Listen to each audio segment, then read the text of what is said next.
Hey everyone, welcome back to the Detour. I'm Cecily and I'm joined today by Nick. He's going to be assisting me as we delve into forward bending postures, and we'll talk a lot about how we can teach these types of positions to keep the lower back safe. So join me in a moment and I'll see you on the mat.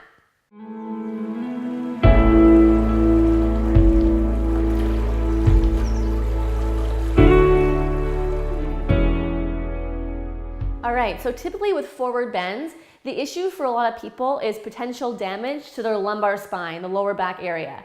So what I'm going to do today is talk us through some of the breakdown actions that are going to really do wonders for those of you who are practicing forward bends, as well as those of you who are teaching forward bends to others, so we can make sure that these movements are really effective and not really, holding people in a static position where they could be doing any damage to their soft tissue.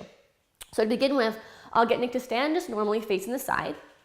Bring the arms down, and I'll just take a moment to look at the posture and see if I notice anything in particular. And then as he's standing here, just starting to move the breath into the body, show me how you would just move into a forward bend normally without any kind of instruction. Just drop down. Okay, so when I see the forward bend happen, I can identify that there's some tightness in the hamstrings causing the knees to bend. Not that the bending of the knees is a bad thing, it's just an indication of where we're at with mobility. And then I just see what the general shape of the spine is and how it tends to curve forward, and if there's any areas where it curves more than in other places. Okay, then we're going to come and stand back up. So one of the things that I want Nick to be able to do in order to perform a forward bend safely is to isolate the pelvis from the rest of the spine. So just bring your hands onto the hips and bring a little bit of a bend into your knees. And from there, think of tilting your pelvis sort of like a bowl, tucking the tailbone under and then sinking the tailbone out. And I might use all kinds of different cues to get someone to find that action. Sometimes I'll even just say, think of sticking out your butt.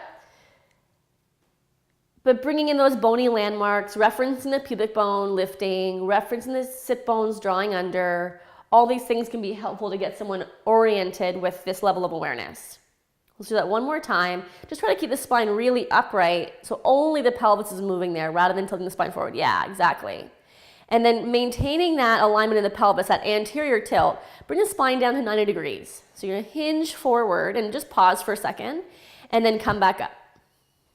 Okay, and we'll do that again. Initiate with the pelvis, so tip it forward and then tip the spine forward with the pelvis. And then lift back up again. Okay, now we're going to add another layer of activation here for the hamstrings. So think of planting one foot down into the mat and then like you're getting gum off your shoe, kick it back and then to the other side. And the idea here is that we're looking to turn on the backs of the legs in a way that for many people who have done a lot of yoga and maybe only yoga, the hamstrings have now been overstretched and underactivated. So standing like you are, can you now think of kicking back both feet at the same time and finding that activation in the backs of your legs? Do you feel that happening? Okay. So now using that activation, keeping the knees bent, find that forward tilt of your pelvis and let the spine follow again into 90 degrees. Let's hold in that position and think of again trying to kick both heels back at the same time, really accentuating the activation in the hamstrings. And then if we hold it here, what happens if we take the hands away for a second and reach them back behind you? Yeah, just straight back behind you. Yeah. So now we can get that sort of length out through the top of the head and reach back through the fingertips. Furthermore, if I wanted to load the hamstrings more, I could ask him to bring the arms right out in front of the head. Yeah, exactly. And then from here, I know that the activation is happening where I want it. Now we can just relax the spine and bring the hands towards the floor. And now as we fold, we can see that the chest is still finding its way into the thighs, which is what we want.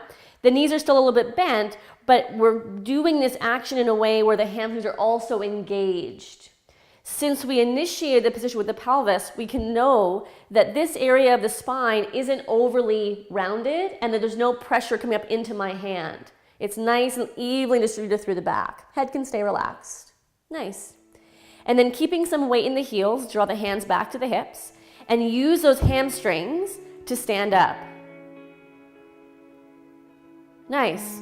So the key points here are hamstring engagement and initiating the movement from the pelvis. If you keep those two things in mind, your forward bends will definitely start to feel different. Thanks for helping me out today. You're welcome. I look forward to seeing you next time as we follow the detour together.